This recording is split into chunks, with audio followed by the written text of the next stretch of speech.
السلام عليكم ورحمة الله وبركاته. أهلا بكم معايا في فيديو جديد من فيديو النهاردة إن شاء الله هشرح فيه معاكم طريقة عمل وحدة مربعة جديدة سهلة وبسيطة لعمل مفرش للسرير أو بطانية بيبي أو شال مستطيل، وممكن كمان نكون منها كارديجان أو بلوزة أو شنطة أو أي حاجة إحنا حابين نكونها. كمان ممكن نكون منها سجادة للأرض هتكون في منتهى الجمال لكن مع استخدام خيوط الخاصة بسجاد الأرض. أتمنى فيديو النهاردة يكون سهل وبسيط عليكم وكمان ينول أعجابكم. بسم الله الرحمن الرحيم. وحدتنا النهاردة بتتكون كل وحدة بتتكون من 5 ألوان، لكن بيكون في لون واحد منهم بس من ال5 بيكون ثابت على كل المربعات أو كل الوحدات الموجودة عندي للمفرش بتاعك أو للشال أو لأي حاجة انت بتكونيها. لكن بقية الألوان ال4 تقدري تشغليهم بشكل مختلف، حتى كمان لو هتشغليهم بشكل مختلف عن بعضهم تماما، وممكن كمان استخدام بقايا الخيوط. بسم الله الرحمن الرحيم. بنبتدي نشتغل مع بعض. هشتغل معاكم بخيط صوف متوسط السمك مع إبرة رقم 3.5 ملم. بسم الله الرحمن الرحيم. أول حاجة بنبتدي نشغلها هي دائرة سحرية، وبداخل الدائرة السحرية 20 غرزة عمود بلفة واحدة. بسم الله الرحمن الرحيم. بسيب مسافة من الخيط وعلى 2 من الأصابع ألف الخيط وارجع للخلف واجي تاني للأمام، بجيب الخيط عكس بعضه بشكل حرف الإكس وارجع تاني للخلف. هلف ايدي الناحية التانية تكون عندي هنا حلقتين.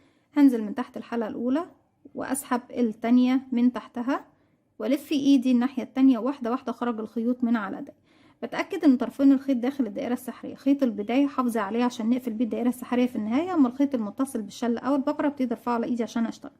مينفعش اشتغل داخل الدائرة السحرية قبل ما اقفلها. بقفلها ازاي؟ بيكون عندك على الإبرة حلقة، بسحب الخيط وبخرج منها بغرزة سلسلة.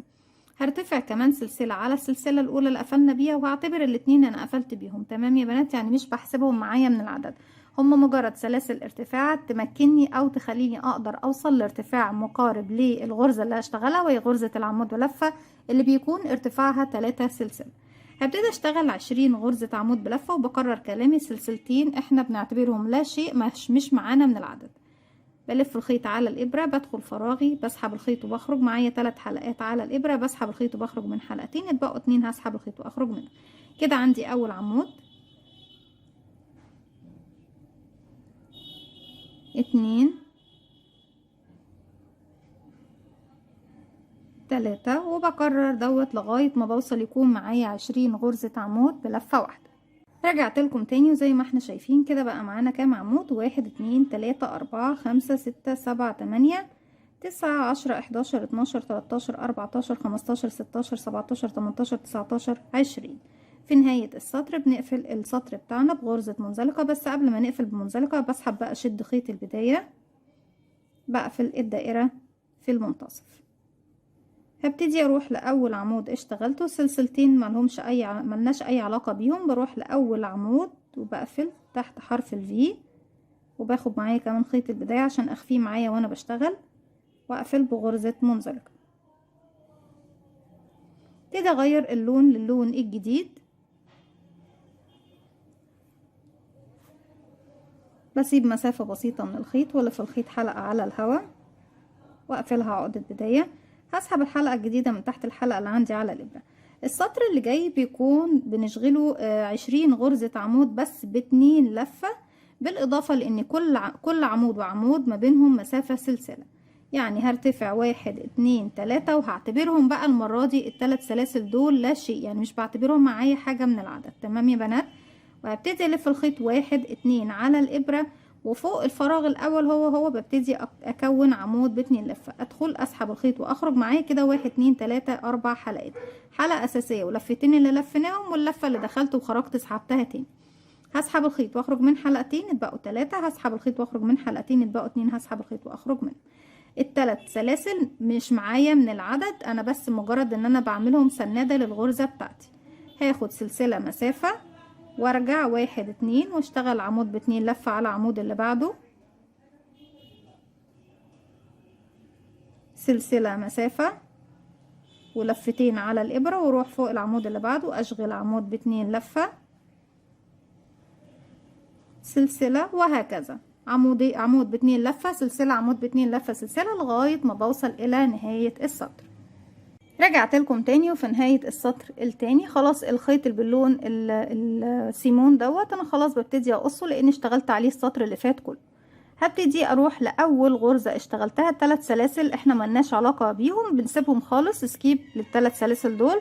واروح لاول غرزة وبسحب الخيط من تحت الحلقتين بغرزة منزلقة زي ما احنا شايفين بالشكل ده. هبتدي فوق الفراغ ده هبتدي اضيف اللون الجديد،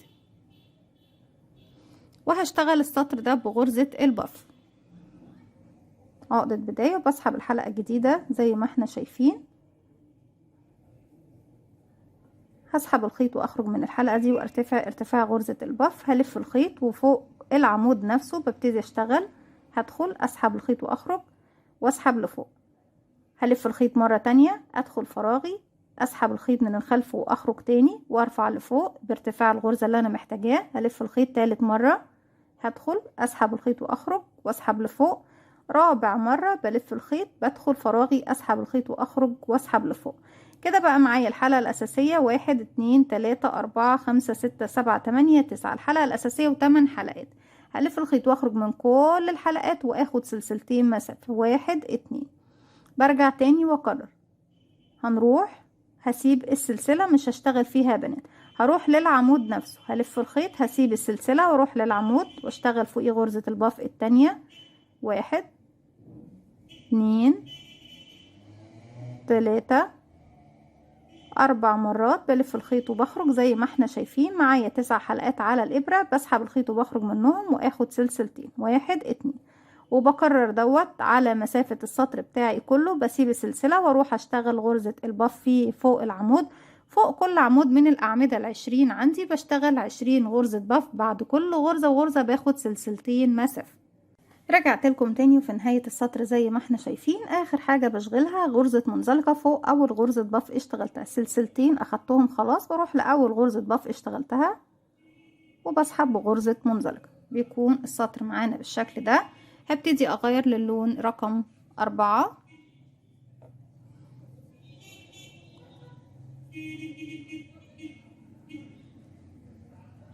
بسحب اللون الجديد وبمشي بمنزلقة لغاية السلاسل، هروح لغاية السلسلتين بغرزة منزلقة. وفي المكان ده ببتدي اشتغل فوق كل سلسلتين بشتغل 4 غرزة عمود بلفة واحدة، 1 2 سلسلة مش هنعتبرهم معانا من العدد. بعد كده بشتغل 1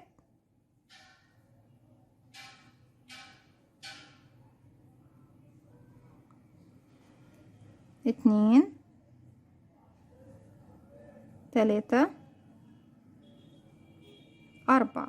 مش هاخد اي سلاسل مسافة. هلف الخيط على الابرة، هسيب غرزة الباف واروح اشتغل في الفراغ اللي فيه سلسلتين 4 عمود، 1 2 3 4. وبكرر دوت لغاية نهاية السطر. بسيب غرزة الباف واروح اشتغل في الفراغ 4 عمود على كل سلسلتين يقابلوني، بشتغل 4 عمود 4 عمود 4 عمود لغاية ما اوصل لنهاية السطر وارجع لكم تاني. رجعت لكم تاني في نهاية السطر زي ما احنا شايفين. هي لسه ما زالت وحدة دائرية، لكن احنا طبعا بنحولها لمربع في السطر اللي جاي. نبتدي نروح لأول غرزة اشتغلناها وبقفل بغرزة منزلقة. وهبتدي اشتغل فين يا بنات؟ هبتدي اشتغل داخل الفراغات، يعني مش هشتغل على الأعمدة نهائية، همشي بمنزلقة كمان، منزلقة منزلقة. في المكان ده هبتدي اغير اللون للون الجديد اللي هو بيكون اللون الموحد للمفرش كله. في السطر ده بتبتدي اول وحدة بتكونيها كاملة، اما بقية الوحدات وانت بتشغلي السطر الاخير بتبتدي تشبكي في الوحدات المقابلة ليكي. وطريقة التشبيك بتكون باستخدام طريقة تشبيك الجراني، وموجود ليها فيديو خاص على القناة مشروحة طبعا او تم شرحها بالتفصيل. اتمنى للي يحب يراجعها ان هي تنول اعجابكم. بدخل بمنزلقة كمان لغاية الفراغ اللي هو ما بين كل 4 عمود و4 عمود، هرتفع سلسلة، هشتغل داخل الفراغ ده 3 غرزة حشو. بيكون عندك على الإبرة حلقة، بنزل هسحب الخيط وهخرج، معايا على الإبرة حلقتين، بسحب الخيط واخرج منهم بغرزة حشو، 1 2 3. الفراغ اللي جاي كمان بيكون عندي فيه 3 غرزة حشو، بسيب الأعمدة الأربعة بروح للفراغ نفسه، 1 2 3. نبتدي الفراغ اللي جاي 3 غرزة عمود بلفة واحدة، 1 2 3. الفراغ اللي جاي هيكون عندي فيه زاوية بشتغل فيه 3 عمود ب2 لفة، 3 سلسلة، 3 عمود ب2 لفة، 1 لفتين وندخل نشتغل عمود كمان ب2 لفة، 2 3 تالت عمود ب2 لفة، 3 سلسلة، 1 2 3 3 عمود ب2 لفة في نفس الفراغ، 1 2 3. بعد الزاوية بروح اشتغل الفراغ اللي جاي فيه 3 عمود بلفة واحدة، 1 2 3. الفراغ اللي جاي فيه 3 حشو، 1 2 3. الفراغ اللي جاي فيه 3 حشو. طيب طريقة التشبيك يا بنات، انا بعد ما بشتغل كل مكان او فراغ بشتغله في المكان اللي هو شايفين الفراغ ده اللي ما بين الزاوية والفراغ اللي بعده، ده المكان اللي بشبك فيه. يعني بعد ما اخلص تالت عمود ب2 لفة بروح في المربع اللي خلفي ادخل في الفراغ اللي زي ده من تحت، يعني من ظهر الوحدة، اشغل غرزة حشو وارجع اشتغل ال3 عمود بتوعي، اروح اشبك هناك مكان الفراغ اللي هنا ده وارجع اشغل ال3 حشو، اشبك هناك وبعد كده اجي هنا اشغل كمان 3 حشو، 1 2 3 3 عمود بلفة واحدة، 1 2 3. نرجع هنا نكون زاوية مكونة من 3 عمود ب2 لفة، 3 سلسلة، 3 عمود ب2 لفة، 1